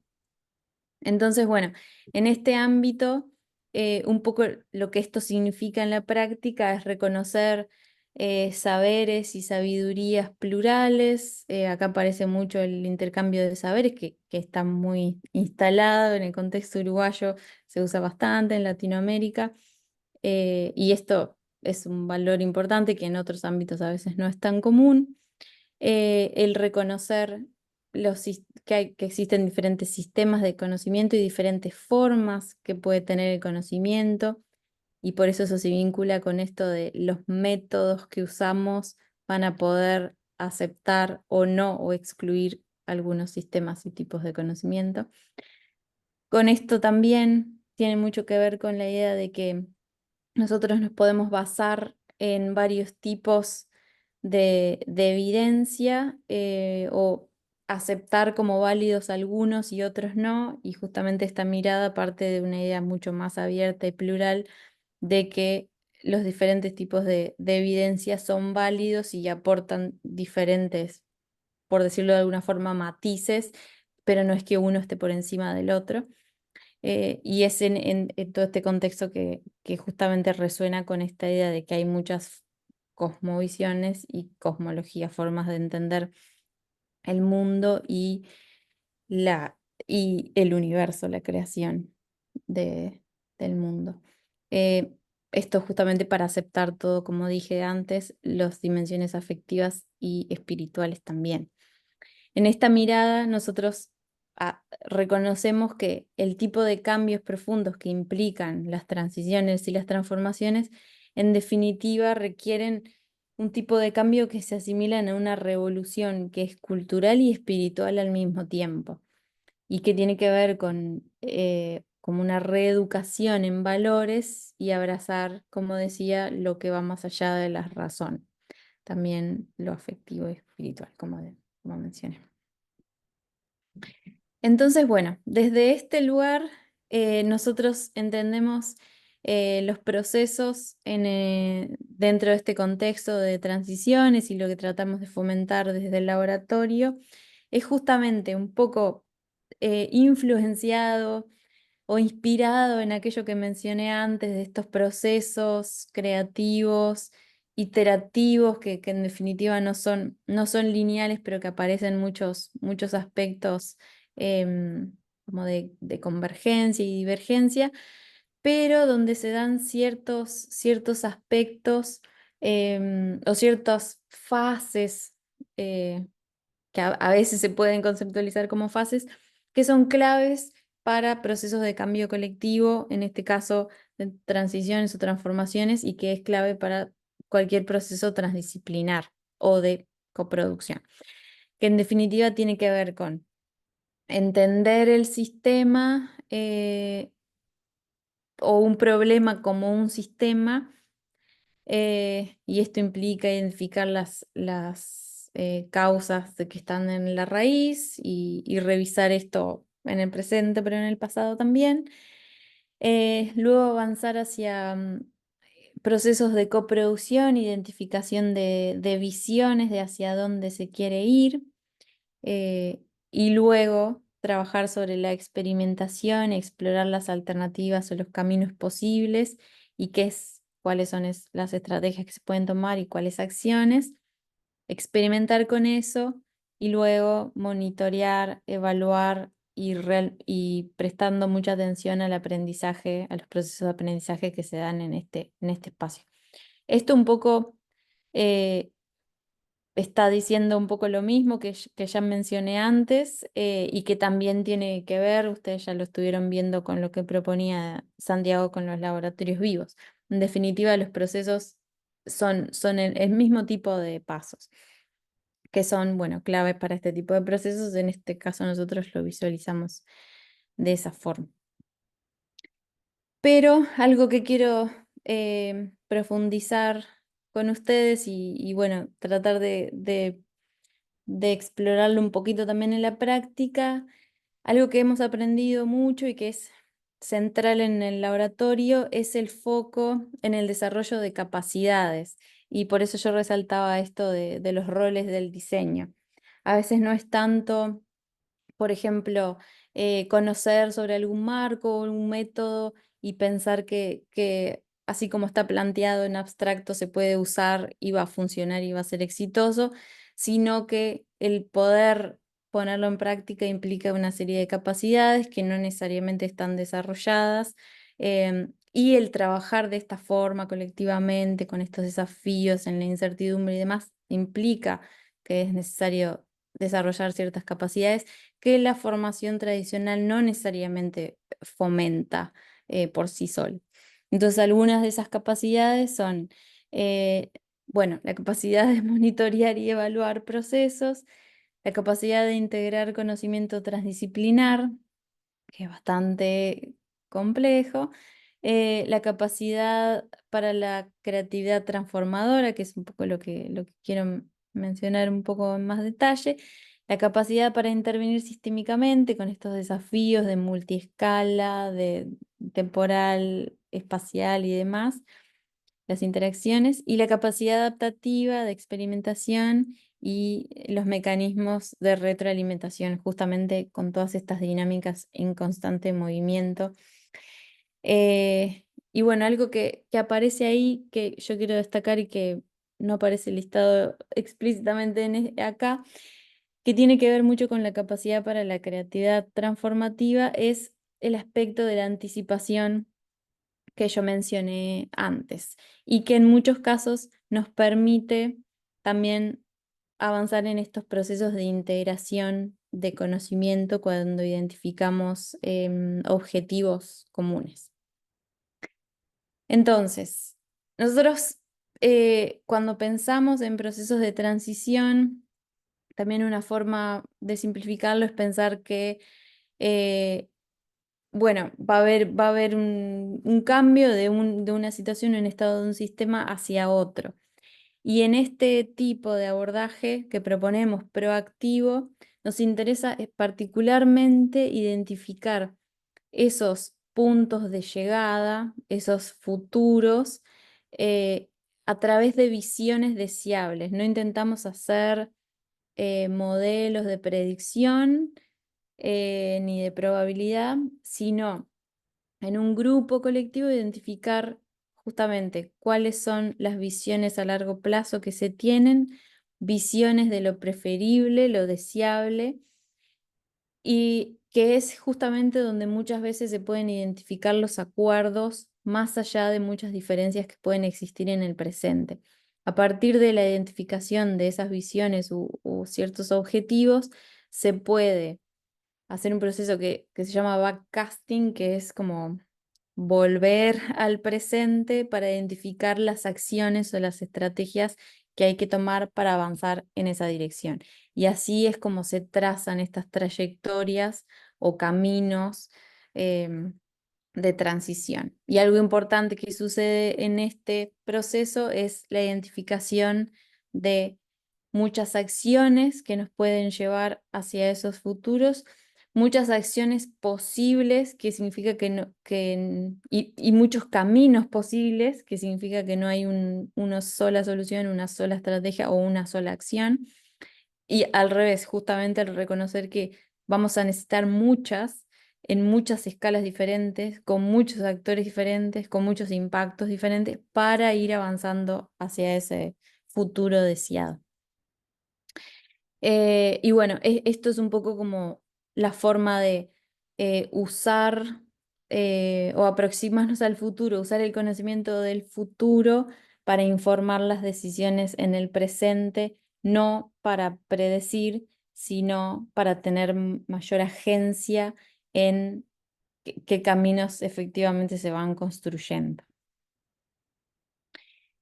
Y por eso una de las cosas que hacemos en el laboratorio es trabajar bastante sobre la generación de visiones, que llamamos visiones normativas porque son explícitamente cargan valores sobre lo que deseamos, lo que queremos, y cómo el describir estas visiones y pensar en acciones que nos lleven hacia ese lugar, lo que determina son narrativas de cambio, que son narrativas sobre justamente cuál es el cambio deseado y también las estrategias para llegar a eso. Y esas narrativas tienen un poder muy grande en reconfigurar posturas, en reconfigurar o informar nuevos hábitos, nuevas formas de relacionarse y demás. Y son uno de los aspectos que pueden tener mayor como apalancamiento en los cambios si tomamos el esquema o los términos de Donella Meadows en ese sentido de los cambios en el sistema. Bueno, entonces lo que estamos viendo acá es un ejemplo en donde en un espacio colectivo, en un curso, se trabajaron visiones sobre el futuro, pero no recuerdo exacto cuál era la descripción de esta visión, pero en definitiva tenía mucho que ver con todos los temas que se trabajan en este curso, que era sobre la alimentación, sobre procesos muy territoriales, sobre el volver a la alimentación local, incluir a las comunidades locales bueno, la producción local, eh, la comensalidad, el intercambio intergeneracional y en fin. Y la imagen a través del collage es que se fue logrando como literalmente armar esta visión colectivamente. En ese proceso se negocian ideas, preferencias, valores, empiezan a aparecer ahí, literalmente se pueden ver. Y de por sí la imagen como resultado tiene un poder muy fuerte como para motivar e inspirar a la acción, y como objeto logra unir a todas las personas involucradas en este proceso y comprometerlas más con esta idea y con esto como un producto colectivo. Esa es una de las funciones importantísimas que tiene, y poder llegar a esto como un acuerdo colectivo más allá de que existan diferencias. Em, en este caso, ahí se puede ver un ejemplo en imagen, y luego ahí en la burbujita no se puede ver, pero ahí lo que está es la descripción, la narrativa de eso pasado a palabras, que después permite ir en más detalle sobre cuáles son esas acciones que se sugieren que pueden ir en esa dirección. Otro aspecto importante que tiene que ver con esta idea de trascender, esta idea de soluciones singulares, es pensar que al proponer o idear estrategias de acción o generar planes de acción, es importantísimo pensar en intervenciones como ecologías, lo llaman los autores, o como un sistema, una constelación de acciones o intervenciones que van a tener cada una, van a estar involucrando diferentes actores, van a ubicarse en diferentes ámbitos y hasta diferentes escalas, eh, particularmente espaciales, pero bueno, también temporales. Y una forma de pensarlo, que un poco el ejemplo que está en la imagen, es como algunas acciones que se pueden proponer pueden tener un impacto más regional, un impacto más a nivel del cuerpo. En este caso también era sobre cuestiones de alimentación, eh, impactos en la comunidad, en el barrio, impactos a nivel de la ciudad. Y para explicarlo más concretamente, las acciones que están propuestas ahí es generar una campaña en pro del derecho a la alimentación. Eso tiene impactos en el cuerpo, en la región, en la casa. Reforzar las iniciativas de un consejo de promoción de políticas en relación a la alimentación. Eso tiene impactos en el barrio, en el cuerpo, en la ciudad. Y otro, generar alianzas público-privadas para fomentar prácticas de alimentación sostenible. Y esto, de nuevo, impacta a nivel de la ciudad, del barrio, de la casa y hasta del planeta. Esto es un ejemplo muy sencillo y de un ejercicio bastante rápido, pero en definitiva lo que está mostrando es cómo intentar trascender esta idea de soluciones únicas y soluciones que solo vinculan o solo recaen sobre algunos actores, sino que justamente se pueden y se deben em, articular o un poco conectar con varias escalas, varios tipos de actores, porque también este tipo de propuestas, de muchas estrategias generan las hacen mucho más resilientes también, porque algunas van a funcionar, otras no, algunas se complementan y se potencian. Entonces, este tipo de abordajes es más efectivo. Y bueno, un poco lo que promueve esta idea de las psicologías es trascender estas ideas de buscar soluciones únicas Em, y bueno, y de cómo estas acciones que se proponen son elementos que van a ayudar a ir a avanzar en esa trayectoria de transición hacia la visión que queremos, y muchas quizás no van a funcionar como desde una mirada más experimental y se propondrán otras, o vamos a ir aprendiendo sobre qué funciona y qué no, y luego se van a ir adaptando o van a surgir otras y se van a generar nuevas sinergias entre ellas. Entonces, bueno, esta es también otra idea muy importante en este tipo de abordaje. eh, y para justamente hacer todo este tipo de trabajo colectivamente, de nuevo aparece bastante el diseño en cómo proponer herramientas o estos espacios, nosotros les llamamos canvas en el mundo del diseño, que son estas hojitas prediseñadas que ayudan a las personas a hacer este ejercicio colectivamente. A veces son más sencillas, a veces son más complejas, eh, pero permiten hacer estos diálogos y análisis estructurados para ir avanzando y lograr colectivamente los objetivos que se buscan. Nosotros en el laboratorio exploramos, experimentamos con este tipo con las propias hojas y con los métodos que integramos, que a veces los tomamos como ya existen y otras veces los adaptamos y vamos probando que funciona y que no. Entonces también hemos escrito con Cristina bastante sobre estos aspectos. Y bueno, este es un poco como el mundo de este abordaje del diseño para las transiciones de forma muy rápida, pero que bueno, también permite ver cómo justamente estamos articulando todo esto del diseño, el codiseño, los procesos transdisciplinares, especialmente enfocados en transiciones y a partir de estas capacidades que estuve mencionando como clave. Y lo siguiente que les quería proponer es hacer un ejercicio un poco rápido usando algunas de estas cosas. Pero antes de eso quería, bueno, ver si tienen preguntas o dudas.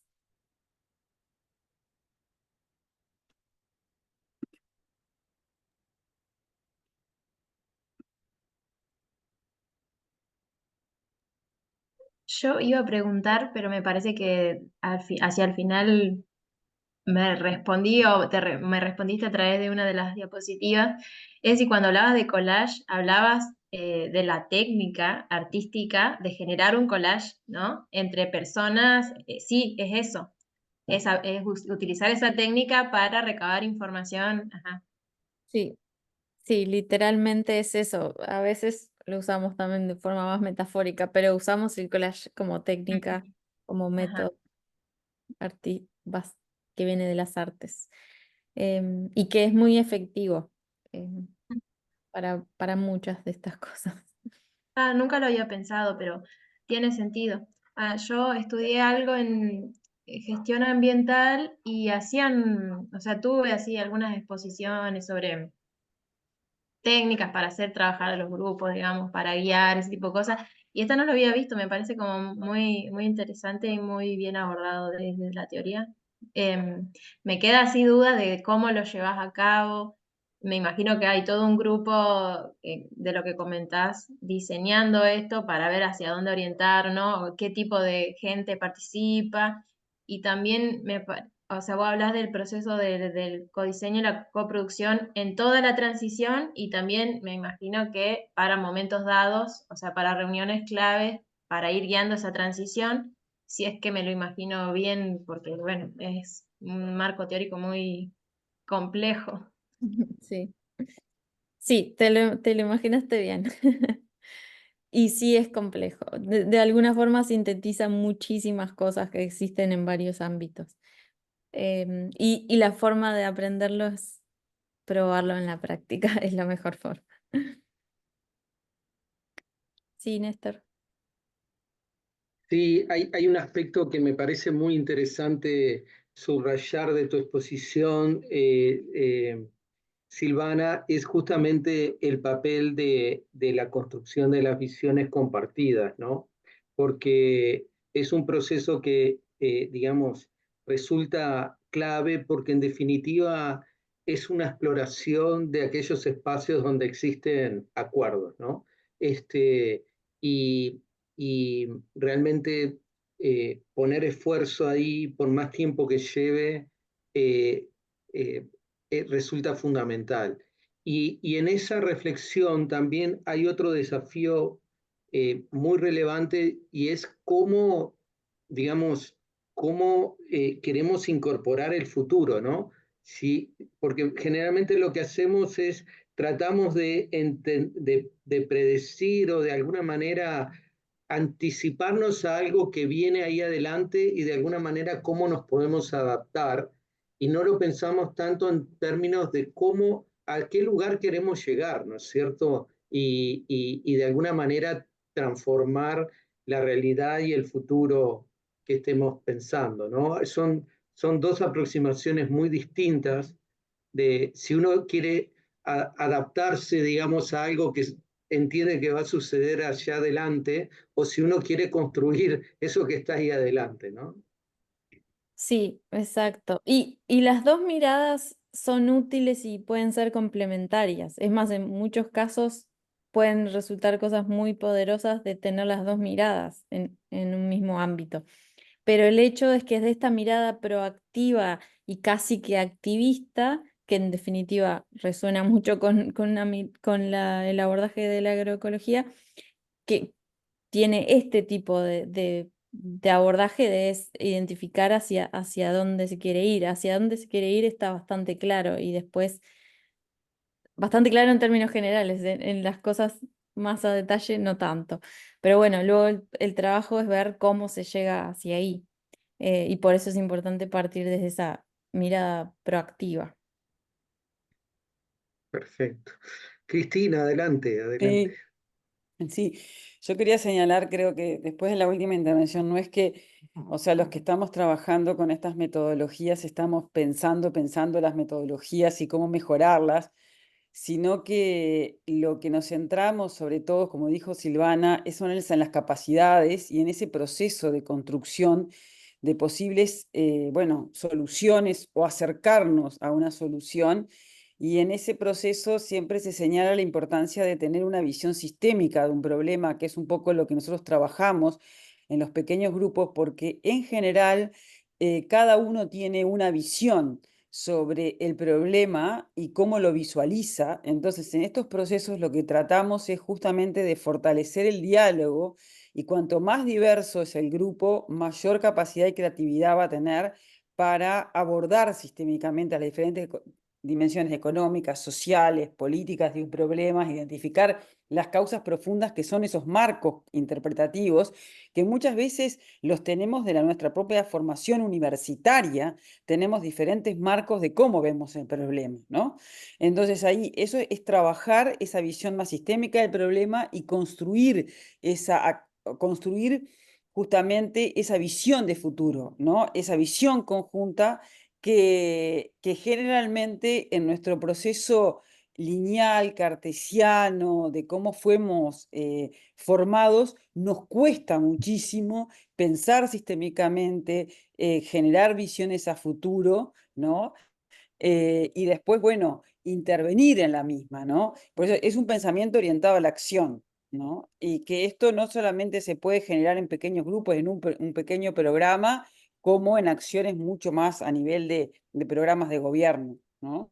Pero creo que es mucho, y los propios actores en el propio proceso muchas veces es muy interesante, van adaptando estas técnicas y se van apropiando, ¿no? Lo importante no es la técnica, sino la medida que los actores le hagan sentido, ¿no?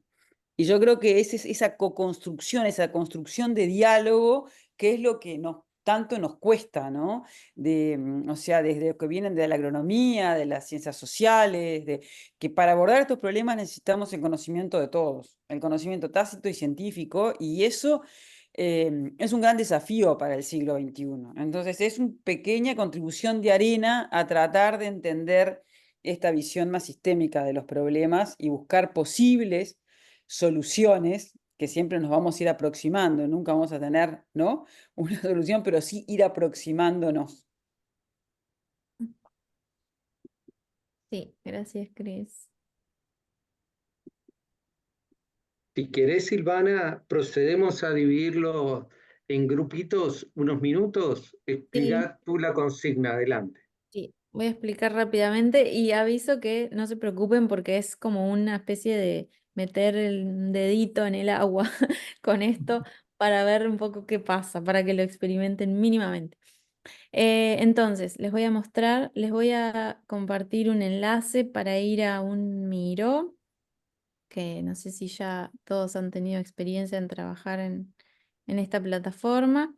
Vamos a hacer 5 grupos, si estamos bien de números, si no igual hacemos 4. Y 5 de 4 y nos Bien, queda uno de 6. De perfecto. 5. Y bueno, vamos a hacer esto como medio ágil. La idea es que en el grupo intenten, al menos tengan la apertura de abordar el desafío de ver si en base a estos temas, y pensémoslo un poco medio macro, bueno, todos estamos acá porque nos interesa que sí existan transiciones productivas hacia otro lugar. Y bueno, si en el grupo se puede articular algunas ideas sobre cuál es esa visión que tienen, todo va a ser muy ágil. Luego, pensar qué tipo de acciones se podrían llevar adelante hoy para empezar a avanzar en ese camino. Algo que van a encontrar acá es que una forma de pensar como qué tipo de cosas es pensar en las dimensiones que están vinculadas en esto, como aspectos políticos, económicos, de la sociedad o la cultura, de justicia, aspectos del ambiente o la tecnología, esto como disparador a partir de esas dimensiones. Y luego vamos a tratar de ver si podemos tomar algunas de esas acciones y plantearlas en esto de las diferentes escalas y pensar que puedan haber conexiones entre ellas para que se sinergicen, se potencien. Y en esto, si nos da, o si aparece mientras se está viendo esto, qué actores van a estar involucrados con estas acciones. Esto es un poco como una especie de síntesis de varios de los puntos que hoy mencioné. Es un desafío porque va a ser muy rápido. La idea es ver qué se puede hacer y qué pasa cuando intentamos hacer esto en grupo. Así que si les parece, probamos unos minutos. Silvana, ¿por dónde le compartimos el link? ¿Por Ah, aquí, por el chat? sí, en realidad ya se los comparto en el chat, pero está ahí. Ya lo paso. Si encuentro el chat. Voy a Lo cerrar tenés ahí. acá. Ahí. Muy bien.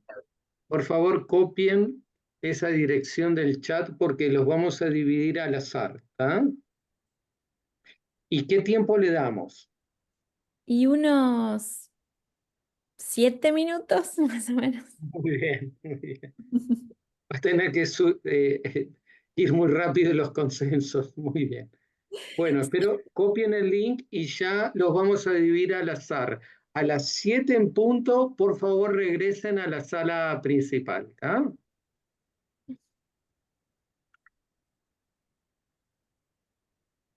Les va a aparecer un mensajecito indicando la sala, están asignados al azar y tienen que aceptar. ¿Ah?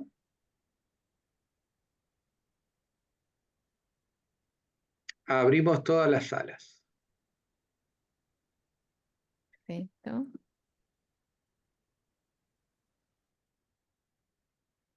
Ya tienen todas las invitaciones y tienen que ir aceptando. Si necesitan ayuda, creo que nos pueden llamar. Muy bien.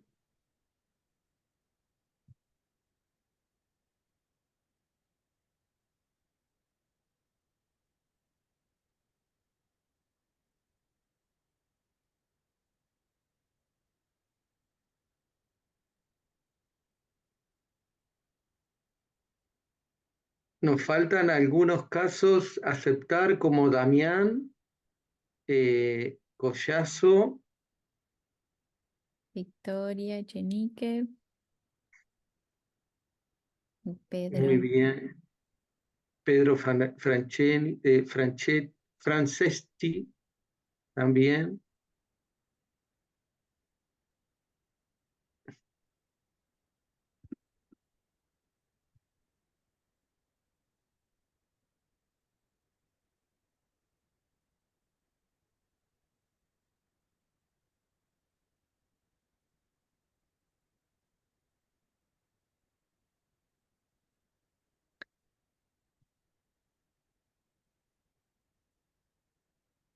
Tenemos dos grupos con 2 personas porque hay algunos de los que están acá en la sala eran los que iban a unirse.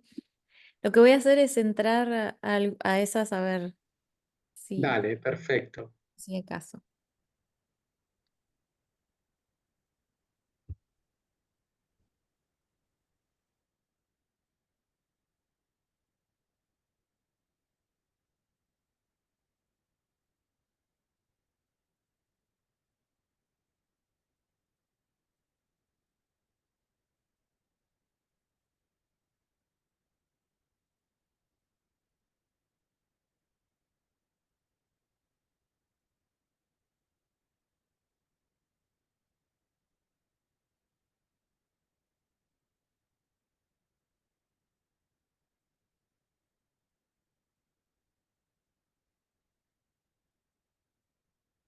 Los stickers para todos lados, ¿no? En un momento me tuve que recordar a mí misma que aquello era una experiencia de práctica, que podía quedar como fuera quedar, estaba bien.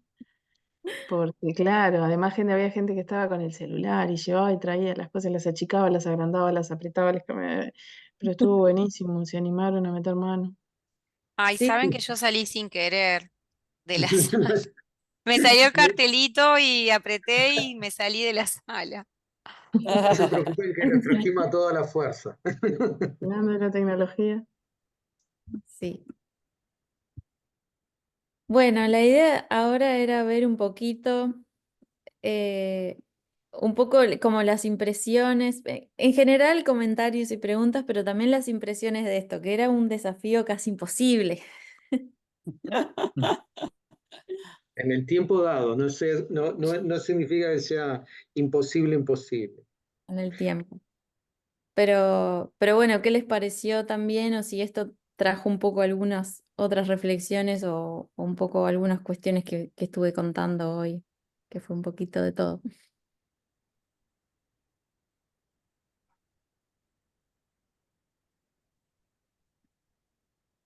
Y bueno, en nuestro grupo salieron cosas de clases pasadas también que venían al caso para los puntos que ahí solicitaba pensar. ¿Y fue fácil empezar a escribir cosas o se fueron a debatir o ahí veo que dicen no? ¿Querés contar, María Eugenia? No, en realidad estábamos bastante alineadas en los conceptos. Nos llevó como un rato entender cómo usar la herramienta en sí. Entonces ahí estuvimos como, al principio veíamos como, no entendíamos bien dónde podíamos escribir, cómo podíamos. Una vez que fuimos entendiendo la herramienta cómo funcionaba, era muy práctico porque íbamos tirando los conceptos y los íbamos visualizando plasmados y agrupados y eso estuvo bueno. Pero al principio llevó como un ratito amigarse con la herramienta. Sí, eso es real. A mí me pareció que en la escala, digamos, de 10 minutos, igual así yo por lo menos pude ver que en el primer momento es todo muy general y es como medio lento, pero rápidamente empiezan a desarmar esos conceptos generales como de acuerdo inicial, digamos, grandes paraguas, y empiezan a aparecer cosas bastante interesantes también, incluso en estos 10 minutos. Sí, gracias, Mauricio. Eso es interesante también porque al menos algo que me parece a mí es que, como decía, es un desafío hacer esto tan rápido, pero el tener estas piezas del puzzle, estas cosas en la mesa, em, no sé si genera un poco empuje para empezar a actuar, para empezar a meter mano y poner las ideas más concretas ahí. No sé si ayuda también un poco a animarse a, eso capaz es una pregunta. Creo que ayuda mucho a ordenar el trabajo, a ordenar los esfuerzos, que digamos, todos vamos a estar más o menos alineados en términos generales, pero a ordenarnos un poco en cuanto a pensamiento y que se vuelva más productivo esa reflexión. Con esas consignas se orienta y se, digamos, capitaliza el esfuerzo en el grupo Ujú. y eso hace que se economice mucho tiempo también. Sí. Y también tener una meta en común para el grupo, digamos, una meta clara, que no sea algo como muy volado, sino algo concreto que vos podés formular en el momento, te hace sentir como que vas progresando en las ideas y que va tomando una cierta solidez en la discusión, pero tratar de plasmarlo también le da como más claridad y progresás de alguna forma. Sí, tal cual. Eso genera un poco lo que yo comentaba antes, que en el hacer juntos suceden muchas cosas en ese proceso y mucho del aprendizaje se da ahí, o el cambio hasta individual se da en ese proceso. La herramienta está permitiendo no solo llegar a esos productos, sino generar mucho en el proceso. Néstor. Sí, otro elemento que me parece muy interesante de resaltar es que justamente el proceso también nos permite comprender los supuestos que están detrás de cada persona y sus posiciones, ¿no? Me refiero no solo a conocer de repente sus objetivos, motivaciones o visiones, sino también entender sobre qué base lo construye, ¿no? Y dentro de su puesto estoy hablando del sistema de valores y siendo lo más amplio posible, ¿no? Ahí hay un gran desafío que implica también contar muchas veces en estos espacios con personas que realmente tengan una gran capacidad de facilitar, es que hay una parte de esos supuestos que son conscientes y otros que son inconscientes, pero que operan en nuestras decisiones y en nuestras, digamos, opciones de llegar a acuerdos o nos mantenemos en discrepancias de distinta intensidad, ¿no? Y eso es importante, porque siempre hay una parte de nuestros supuestos que son inconscientes, que no nos damos cuenta que operan, pero que son fundamentales. Sí, exacto. Y bueno, un poco, quizás también uno de los mensajes es que en la generación de las herramientas o el pensar el proceso, diseñar cuál va a ser ese proceso, la estructura, los productos, en fin, la facilitación es donde se puede tratar de abordar todos estos desafíos y buscar las formas de profundizar en eso para poder sacar del proceso los diferentes objetivos que tengamos, que como dije, son muchísimos y pueden ser tantos como busquemos. Y algunos a veces son intencionales y otros no. Pero si lo miramos desde que estamos construyendo herramientas, buscando facilitar ciertos diálogos y ciertos objetivos, se puede abordar eso y diseñar de una forma que permita hacerlo intencionalmente. Y bueno, y avanzar como en objetivos colectivos, que en definitiva es como son los procesos de transición. No sé si hay otros comentarios o dudas.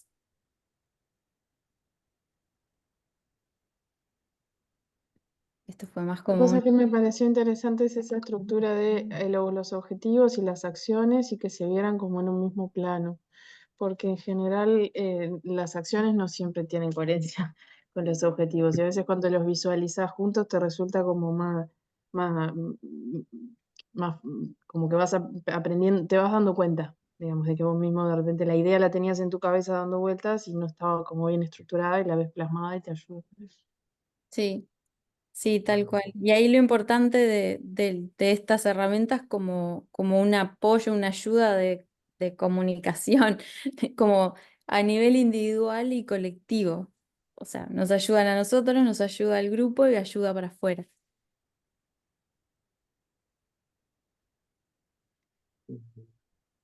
Bueno, en general era un poco ese como un pantallazo de varios como aspectos vinculados a esto y como también lo trabajamos desde este enfoque.